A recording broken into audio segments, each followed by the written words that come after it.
তোমাদের সঙ্গে তো নানান রেসিপিস শেয়ার করেছি আমি।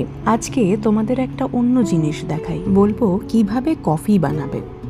রেগে গেলে? মনে মনে গালমন্দ করছো তো, বলছো যে এবার কফি বানানো শিখতে হবে তোমার থেকে। আসলে আমিও এটা রিসেন্টলি জেনেছি, আর যেই জেনেছি মনে হয়েছে তোমাদের সবার সাথে ভাগ করে নেব। গ্যাসের একদিকে দুধ গরম বসাও, আরেকদিকে বসাও জল, দেন কফি মাগে তোমার যতটা কফি লাগবে দিয়ে দাও, সাথে সুগার। এবার তাতে মেশাও অল্প খানিকটা গরম জল।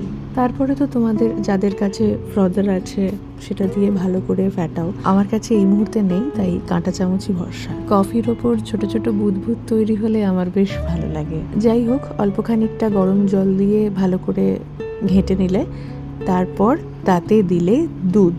আর জলের পরিমাণ, দুধের পরিমাণ এই নিয়ে আমার কিছু বলার নেই, সেটা তো তোমাদের ওপরে ডিপেন্ড করছে কার আর কম দুধ বেশি জল দিয়ে কফি খেতে ইচ্ছে করে। যাই হোক, এবার একটা ইম্পর্টেন্ট পার্টে আসি। সব কিছুর পরে কফি মাগটায় যখন গরম দুধটা ঢালবে তখন ছাঁকনি দিয়ে ছেঁকে নিও।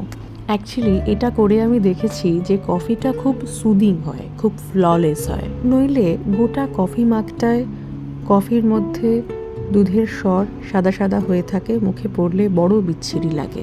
এতদিন আমি ভাবতাম যে কফিটা কেন যে আমি আমার মনের মতন করে বানাতে পারছি না, খালি দেখি ছানাকাটা হয়ে যাচ্ছে। তারপর তো আমি এটা দেখলাম, শিখলাম, অ্যাপ্লাই করলাম, এখন একদম ঠিক।